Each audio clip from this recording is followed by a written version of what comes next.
I raised your kids. You didn't even know their names. The Ancestry kit arrived on a Tuesday, wrapped in cheerful packaging that promised to unlock family secrets. Emma bounced into my home office, clutching the box like treasure. "Dad, can we do this tonight? Mrs.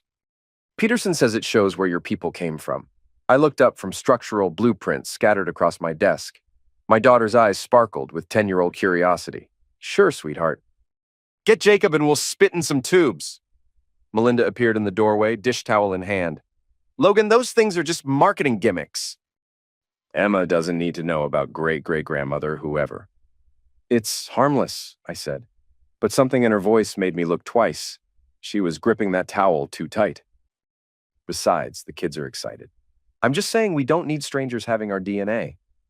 Emma's face fell. I reached over and squeezed her shoulder. "We're doing it. Go get your brother." That night, we performed the simple ritual. Spit, seal, mail. Emma chattered about possibly being related to Vikings. Jacob wondered if we had pirate blood. Melinda sat silent, scrolling her phone. 3 weeks later, my buddy Dave from the materials testing lab called during lunch. "Logan, you asked me to rush that Ancestry thing, right? Well, I got the raw data if you want it early." "Sure, send it over." "Actually, let me just tell you. The kid, Emma? She's not genetically related to you." The sandwich in my mouth turned to cardboard. "What?" "I ran it twice. 0 paternal markers match. I'm sorry, man." "I thought you should know before the official results come back." I set the phone down and stared at the wall of my office. Cars passed outside. Someone was mowing grass. Normal Tuesday sounds while my world cracked open. That evening, I waited until Melinda was giving the kids baths. I found Jacob's kit sample in our bedroom drawer, where I'd saved some saliva on a cotton swab for my own comparison. Took it to Dave's lab myself. The next morning, Dave's text was simple. Same result, neither kid. I sat in my truck outside our house for 20 minutes, engine running.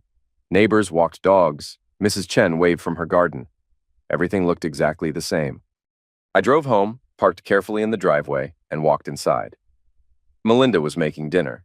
Emma was practicing piano. Jacob was building something with blocks. "How was work?" Melinda asked without looking up. "Fine," I said. Then I went upstairs, closed the bedroom door, and said out loud to my reflection, "Let's finish this." The next morning, I brought Melinda coffee in bed. Extra cream, just how she likes it.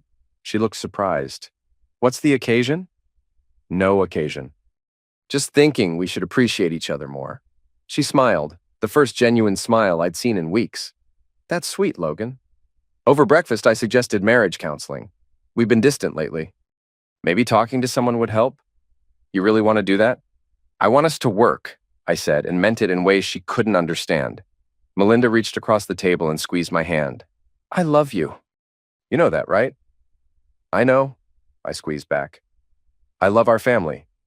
That afternoon, I researched private investigators. Found Nora Valdez through a discreet online directory. Her website was simple. Truth, evidence, resolution. Perfect. I called from my truck during lunch. "I need surveillance on my wife." "Suspected infidelity?" Nora's voice was professional, calm. "Yes, I need to know where she goes, who she sees, everything. My rate is $200 a day plus expenses. Cash only. I'll need photos and her vehicle information." "Done." 3 days later, Nora called. "Your wife met with a man yesterday at Riverside Cafe. Stayed 2 hours. Very friendly. Want me to identify him?" "Yes." "Brian Russo, contractor. Runs Russo Construction. Want me to dig deeper?" I knew that name. Melinda's ex-husband, father of her children, supposedly. The man she divorced 8 years ago for being unreliable and immature. The man she claimed never wanted kids. "Keep watching," I told Nora. That evening, Melinda seemed lighter somehow. She hummed while cooking, laughed at Emma's jokes, actually sat with us during a movie instead of staring at her phone. "You seem happy," I said during a commercial. "I am." The counseling idea really helped me think about us, about what I want. I nodded and pulled her closer on the couch.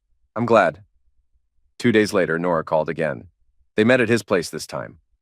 His truck was parked outside a house on Maple Street. She was there 3 hours. "And Logan? I don't think he knows about the kids." "What do you mean?" "He lives alone, no kid stuff anywhere, no family photos." When they talked outside his truck, she showed him pictures on her phone. His reaction looked surprised, like he was seeing them for the first time in a while. I thanked Nora and hung up, so Brian didn't know. He was sleeping with his ex-wife, but had no clue he was the biological father of her children. The children I'd been raising, loving, supporting for 8 years. The children who called me dad. That night, I held Emma a little longer during bedtime stories. Jacob fell asleep on my lap watching cartoons. They were innocent in all this. Whatever happened next, they were innocent. Cheryl Moss had an office in downtown's financial district. Quiet, expensive, the kind of place that handled delicate matters for people who preferred discretion. I need estate planning, I told her during our consultation. Assets, power of attorney, the works. My wife and I want everything organized. Very responsible. Many couples your age avoid these conversations. I pulled out financial statements, property deeds, insurance policies. Everything I'd gathered over the past week. We want to make sure the kids are protected if something happens to us. Cheryl reviewed the documents. You have substantial assets. The house, your engineering practice, investments. I'd recommend a trust structure for tax benefits. Whatever you think is best, my wife trusts my judgment on financial matters. That weekend, I presented the papers to Melinda over coffee. Made it sound routine, responsible. Cheryl says if we both sign power of attorney forms, we can handle each other's affairs if needed. Medical emergencies, that sort of thing. You're being so thoughtful lately, Melinda said, signing without reading carefully. It's nice having someone who takes care of these things. I watched her signature flow across the documents. Legal authorization for me to access her accounts, make financial decisions, act on her behalf. She had no idea what she'd just given me. Next, I visited the county planning office. I need to file a permit application, I told the clerk. What type of construction? Electrical upgrade. Bringing an older home up to code. I slid across blueprints I'd drawn myself based on public records of Brian's address. The work looked legitimate. New breaker box, updated wiring, standard residential upgrade. Property owner signature required. I'd practiced Brian's signature from documents Nora had photographed, close enough for a busy clerk to approve. Here you go. The permit was approved within days. On paper, Brian Russo had officially filed for major electrical work at his residence, work that, according to city code, required professional installation and safety inspection. The final piece was the LLC. Melinda's signature on those power of attorney forms let me establish a business entity in her name, Rocky Mountain Holdings, LLC. I used her social security number, her personal information, opened a business credit line for $25,000. On paper, my wife now owned a construction company with significant debt and tax obligations. She just didn't know it yet. That Thursday, an IRS notice arrived in our mail, addressed to Melinda Adams regarding business tax obligations for Rocky Mountain Holdings, LLC. She was upstairs when I heard her phone buzz with the notification. I smiled and went back to reading bedtime stories to Emma. The Hendersons were having their annual neighborhood barbecue. Perfect opportunity. I suggested we attend as a family. Actually, I told Melinda while she got ready, why don't you invite Brian? He used to live in the neighborhood, right? Might be nice for him to catch up with old friends. She paused, mascara wand halfway to her eye. You want me to invite Brian? Sure. Water under the bridge, right? We're all adults. An hour later, Brian's truck pulled into the Hendersons' driveway. He looked good, tan, confident, wearing an expensive polo shirt. The kind of man who thought life owed him favors. Logan. He approached with a wide smile and firm handshake. Good to see you, buddy. Thanks for the invite. Wouldn't be the same without you. I clapped his shoulder. Beer? We stood by the grill, watching kids play in the backyard. Emma and Jacob ran with the neighbor children, laughing and carefree. Brian watched them with interest. They've grown so much, he said. Melinda shows me pictures, but seeing them in person, Emma looks just like her mother at that age. Genetics are funny that way, I said. Tom Henderson flipped burgers while his wife Karen organized side dishes. Normal suburban scene. Brian fit right in, charming everyone with stories about renovation projects and weekend fishing trips. During dinner, he sat across from me next to Melinda. They were careful not to touch, but I caught the glances, the way she laughed at his jokes. The way he looked at her when he thought I wasn't watching. You know, Brian said, reaching for another beer, I always wanted my family back. Didn't think I'd have to go through you to get it. He laughed like it was a joke. Everyone chuckled. I raised my beer. To real fathers, I said. The ones who show up every day. Brian's smile flickered for just a second. Then he clinked his bottle against mine. Absolutely. After dinner, my friend Theo arrived. I'd called him earlier, asked him to stop by. Theo had been a cop for 15 years before opening his auto repair shop. Good with his hands, better at noticing things others missed. Theo, meet Brian, I said. Brian's a contractor. Does beautiful work. They shook hands. Brian immediately launched into describing his latest project, renovating a lake house property he'd bought as an investment. Doing most of the work myself, Brian said. Save money on labor costs. Smart, Theo said. Electrical work too? Some of it, breaker box, basic wiring, nothing too complicated. Theo nodded. Mind if I take a look sometime? I'm always curious about DIY electrical projects. Safety's so important. Sure, anytime. I could use a second opinion, actually. They exchanged numbers. I watched Theo memorize Brian's address when he wrote it down. Later, as people were cleaning up, I found myself alone with Brian by the recycling bins. Nice evening, he said. Very nice. Hey, about that electrical work you mentioned? Your breaker box is probably the original from when the house was built. Those old panels can be fire hazards. Brian looked at me sharply. How do you know about my breaker box? I'm a structural engineer. I notice these things. Just saying you should get it inspected before you do too much work. Safety first. He stared at me for a long moment. Right. Safety first. I smiled and headed back toward the house. Behind me, I heard him crushing his empty beer can a little too hard. Sunday evening, Melinda was quieter than usual. She kept checking her phone, distracted during dinner conversation. After the kids went to bed, I found her on the back porch with a glass of wine. Penny for your thoughts, I said, settling beside her. She was quiet for so long I thought she wouldn't answer. Then, Logan, I need to tell you something about Brian. I put my phone on record mode, hidden in my jacket pocket. What about him?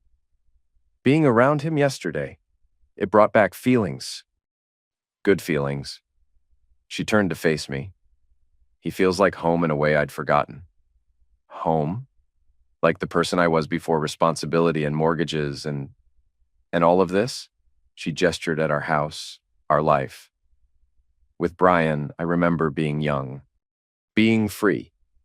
I nodded like I understood. Are you saying you want to leave? I don't know what I'm saying. I just know that when I'm with him, I feel alive again. Perfect. Every word recorded clearly. The next morning, I created an anonymous email account and sent Brian the audio file. Subject line, Fatherhood Surprises. No message, just the recording of Melinda confessing her feelings. He called her within an hour. I listened from the kitchen while she took the call upstairs. What do you mean someone sent you a recording? Her voice carried down the hall. Logan wouldn't. How would he even? Long pause.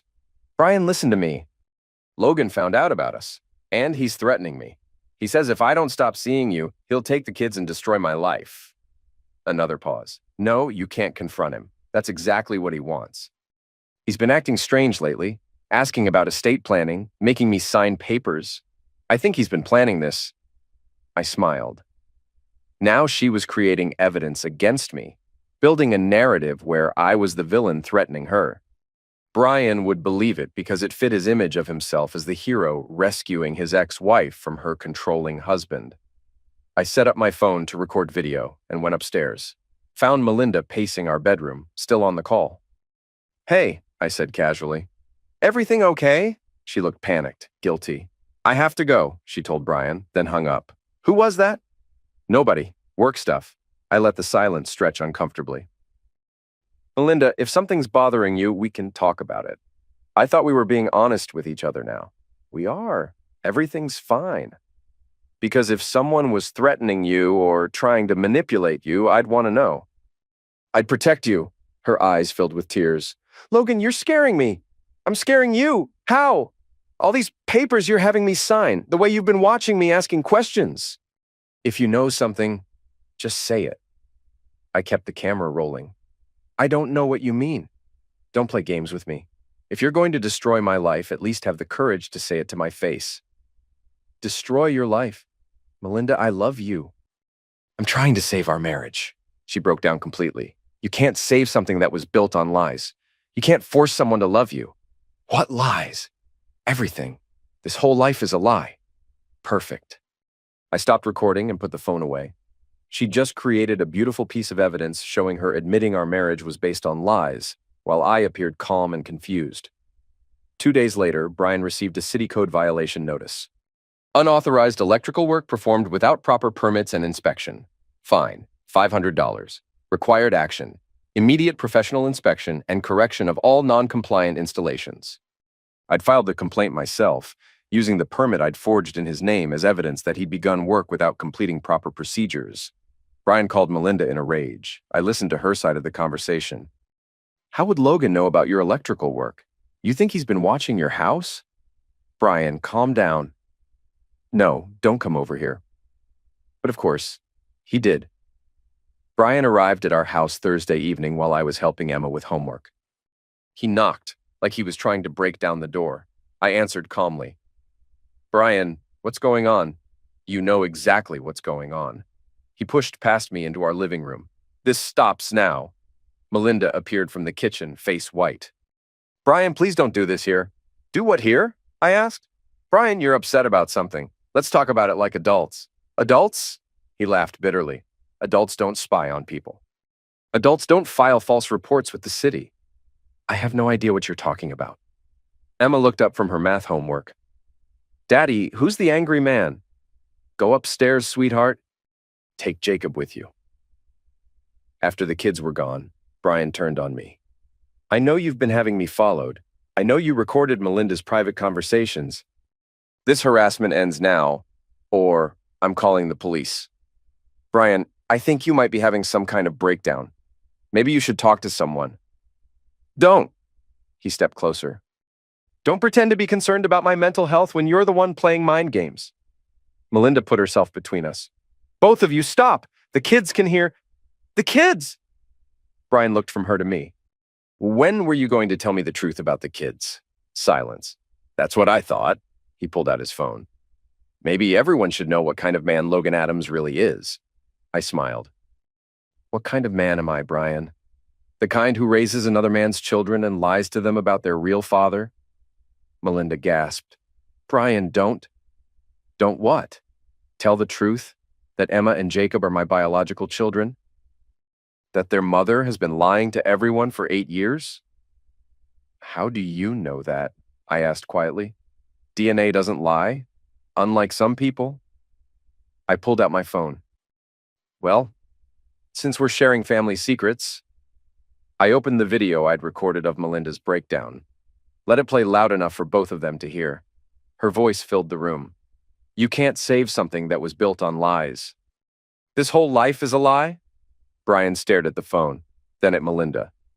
You told him our marriage was a lie? That's not what I meant. Then what did you mean? I asked, because it sounded pretty clear to me. She looked trapped, desperate. I meant the way we've been pretending everything's fine when it's not. Because you've been sleeping with your ex-husband? Brian's face went dark. You son of a bitch. Brian, please, Melinda begged. Let's just go. We can figure this out somewhere else. No, he pointed at me. We're figuring this out right here. You want to play games? Let's play. He pulled out his own phone, started dialing. Hello, Child Protective Services. I need to report a case of parental fraud. I hung up his call by grabbing his wrist. I don't think you want to do that. Why not?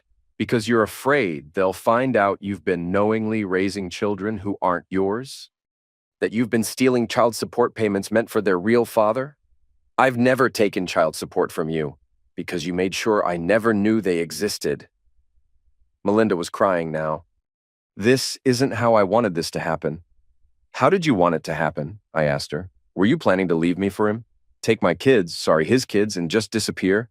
They're not your kids, Brian shouted. They never were. I've been their father for 8 years. I've been to every school play, every soccer game, every doctor's appointment. Where were you?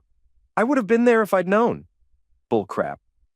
You divorced Melinda because you didn't want the responsibility. Don't rewrite history now. Brian grabbed my shirt. You want to know about responsibility? Let's talk about it. I didn't fight back, didn't even raise my hands. Just looked at him calmly. Violence won't change anything, Brian. The truth is still the truth. He released me, breathing hard. What truth is that? I walked to the mantel, picked up a framed photo of our family from last Christmas. Emma and Jacob smiling between Melinda and me, happy, innocent, unaware their world was about to shatter. The truth is that sometimes good men get fooled by people they trust. Sometimes they spend years building a life with someone who was never really theirs to begin with. I set the photo down. And sometimes when they finally understand what's been done to them, they have to decide whether to be victims or take control. Brian stared at me. What's that supposed to mean? I smiled. It means you should have stayed out of my house. I walked to the closet and pulled out a box I'd hidden behind winter coats. Opened it to reveal a collection of fireworks I'd bought for the 4th of July. Big ones. Professional grade. You know, I said conversationally, these things are dangerous if you don't handle them properly. House fires start from the stupidest mistakes. Electrical problems, gas leaks, careless storage of flammable materials. Brian's face went pale. Are you threatening me? I'm just saying accidents happen, especially to people who do their own electrical work without proper permits or inspections. I dropped the box at his feet. Fireworks scattered across our hardwood floor. You should be more careful, Brian. A man with your responsibilities can't afford to make careless mistakes. Theo met me at the marina 2 nights later. We took his boat across the lake to Brian's property. The house sat on a wooded lot, half-finished renovation visible in the darkness. You sure about this? Theo asked as we tied up at Brian's private dock. I'm sure, because once we do this, there's no going back. There's already no going back. We'd brought tools, work clothes, everything we needed to look like contractors finishing a late-night emergency repair. The kind of repair that couldn't wait until morning. Brian's electrical work was amateur hour. Exposed wiring, overloaded circuits, a main panel that looked like it had been installed by someone who'd learned electrical work from YouTube videos. Jesus, Theo muttered, examining the breaker box. This thing is a fire waiting to happen. Good thing we're here to fix it. We worked quickly, professionally. Theo loosened the connection on the main breaker, creating a small gap that would cause arcing. I adjusted the gas line behind the kitchen wall, introducing a minor leak near the electrical panel. Nothing dramatic, nothing that would be immediately obvious. The beauty was in the simplicity. Brian's own poor workmanship provided the foundation. We just gave physics a little help. How long? Theo asked as we cleaned up. Hard to say. Could be days, could be weeks. Depends on how much power he draws through that loose connection. We were back across the lake within an hour. By morning, we were both at our regular jobs, solid alibis in place. 3 days later, I sent Melinda a photo I'd found in her jewelry box. Old Polaroid from years ago, her holding baby Emma while pregnant with Jacob. Brian stood beside them, young and smiling, hand on her shoulder. A family portrait from before I existed in their lives. My text was simple. That was always your family. She called immediately. Logan, where did you get this? Found it while looking for insurance papers. Funny how some things hide in plain sight. What do you want? I want you to be honest. With yourself, with the kids, with everyone. Stop pretending. I can't just... You can. You should be with him tonight. He needs you. That evening, Melinda left after dinner, told the kids she was visiting a friend, told me she'd be back late. I knew she wouldn't be coming back at all. At 11:47 p.m., I was reading in bed when the emergency siren started. Fire trucks, ambulances, the works. I went to the window and saw the orange glow across the lake. My phone rang at midnight. Unknown number. Logan, it's Melinda. There's been an accident. What kind of accident? Brian's house? There was an explosion. A fire. We barely got out. Are you hurt? No, we're fine. But Logan, the fire chief is saying it was electrical. The main panel failed and ignited a gas leak. Everything's gone. I was quiet for a moment. I'm sorry, Melinda. That's terrible. The chief wants to interview Brian about the electrical work. He's talking about negligence charges. Negligence. Apparently, Brian filed permits but never had the work inspected. There's going to be an investigation. I see. Well, these things happen when people try to do complicated work themselves. Logan, I need to ask you something, and I need you to tell me the truth. Of course. Did you have anything to do with this? I let the question hang in the air. Melinda, I've been home all evening. You can ask the kids. That's not what I meant. Then I don't know what you mean. Brian's house burned down because he did unsafe electrical work. That's not my fault. She started crying. Everything is falling apart. Maybe it needed to fall apart. Maybe it was built wrong from the beginning. The next morning, the IRS froze Brian's assets, all of them. Bank accounts, investment portfolio, the insurance payout from the fire. Everything connected to the tax fraud investigation triggered by Rocky Mountain Holdings, LLC. The LLC that existed in Melinda's name, with her social security number, her signature on the documents. Cheryl's office felt different this time. Quieter, more serious, like a funeral home. "The trust is finalized," she said, sliding papers across her desk. "All assets have been transferred to the offshore accounts as requested." Your wife's power of attorney authorization made the process very smooth. "And the domestic accounts?" "Closed. The funds from Rocky Mountain Holdings' credit line have been distributed according to your instructions. Technically, your wife is now personally liable for $25,000 in business debt, plus penalties and interest." "Technically?" "She signed the corporate documents. Her social security number is on file with the IRS as the business owner. Legally, she's responsible for all business obligations." I nodded. "What about the house?" "In trust, as requested. She has no claim to it now." "Perfect. That afternoon, I went to the bank where Melinda and I had held our joint checking account for 8 years. Closed it out, withdrew everything in cash. Left her an account statement showing the final balance, $3.27. At home, I packed 2 suitcases, just essentials, clothes, documents, cash. Everything else I left exactly as it was. Family photos on the mantle, kids' drawings on the refrigerator, Melinda's coffee mug in the sink. I wrote letters to Emma and Jacob explaining nothing and everything. Told them I loved them, that none of this was their fault, that sometimes adults make complicated decisions that hurt people they care about. Sealed the letters and left them on their pillows. Then I called my office and left a message for my assistant. "Family emergency. Cancel all appointments. I'll be out indefinitely for mental health reasons." The beauty of having a reputation as a stable, reliable person is that when you finally fall apart, everyone believes it completely. Thursday morning, I kissed Emma and Jacob goodbye while they ate breakfast. Normal kisses, normal morning. Told them to have good days at school. Melinda was in the shower. I could hear her phone buzzing constantly on the nightstand. Probably lawyers, insurance adjusters, reporters wanting to interview her about Brian's arrest. I left my wedding ring on the bathroom counter and walked out of the house for the last time. By noon, I was on a Greyhound bus heading south. No cell phone, no credit cards, nothing electronic that could be tracked. Just cash and a new identity I'd been preparing for months. At a rest stop in Colorado, I bought a newspaper. The headline made me smile. Local contractor arrested in insurance fraud case. Wife under investigation for tax evasion. Below that, a smaller story. Structural engineer missing, family fears mental breakdown. They'd found my truck at a bridge outside town, keys still in the ignition. My suicide note apologized for being a failure as a husband and father, explained how the stress of discovering my wife's affair had driven me to despair. By the time anyone realized I wasn't actually dead, I'd be long gone. From a motel in El Paso, I watched the news coverage on a grainy television. Brian's arrest made national news. The handsome contractor who burned down his own house to collect insurance money, then got caught in a web of tax evasion and fraud. Melinda's story was more tragic. Loyal wife discovers husband's crimes, gets caught up in his schemes, loses everything while trying to protect her children. The reporters loved the human interest angle. Beautiful woman betrayed by 2 men. First her criminal ex-husband, then her mentally unstable current husband who abandoned his family rather than face the truth. Nobody suspected that the unstable husband had orchestrated everything. Child Protective Services took Emma and Jacob on a Friday.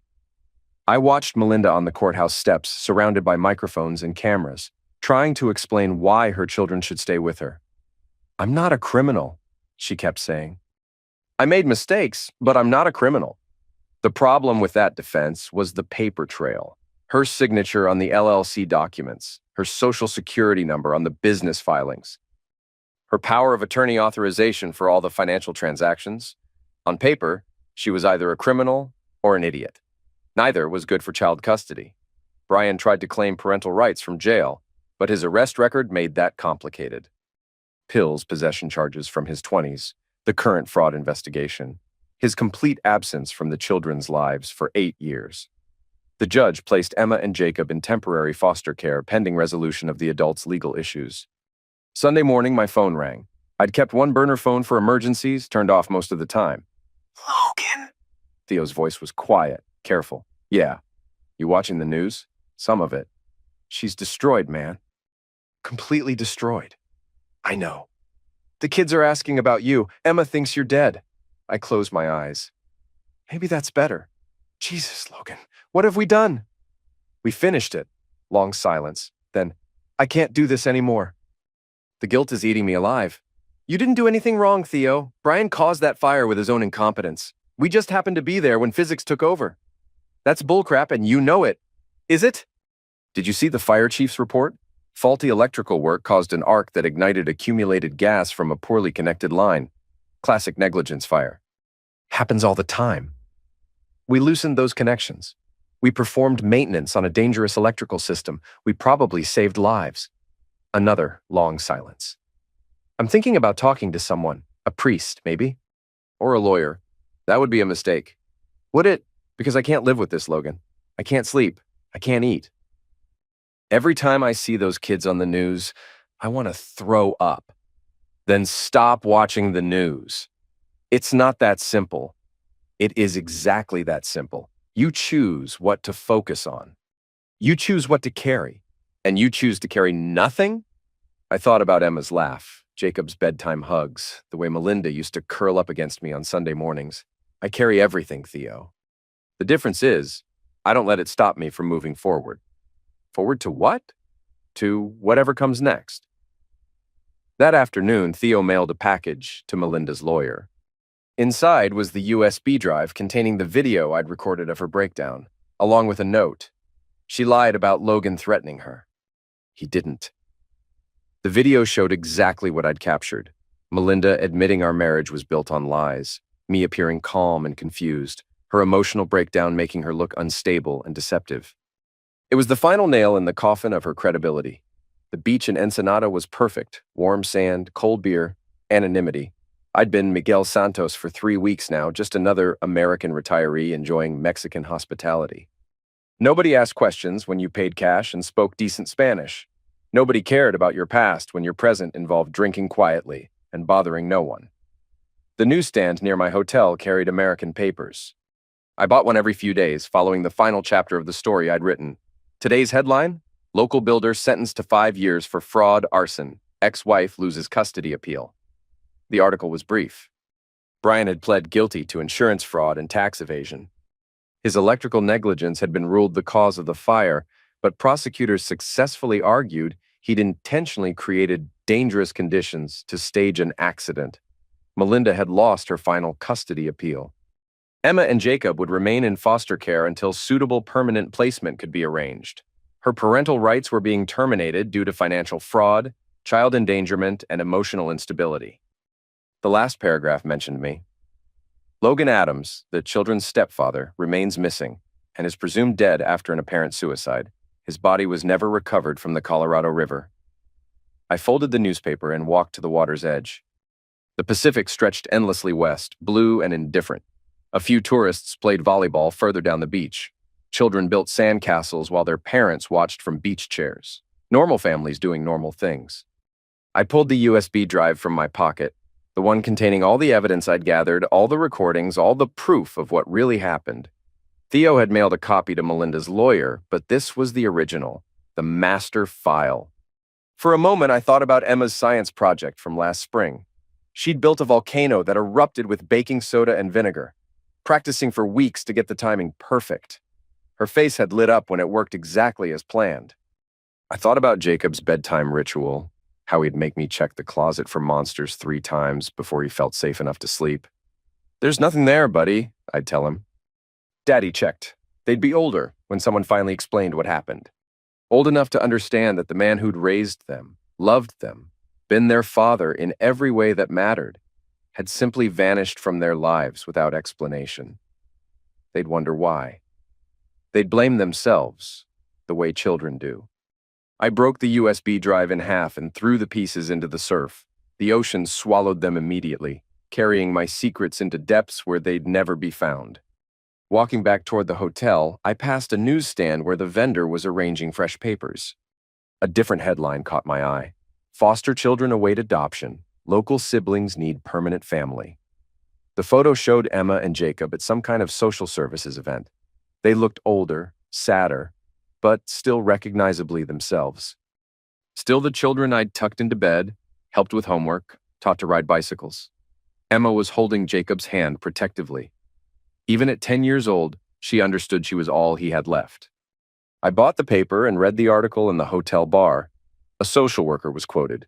These are wonderful children who've been through tremendous trauma. They need a stable, loving home where they can heal and move forward.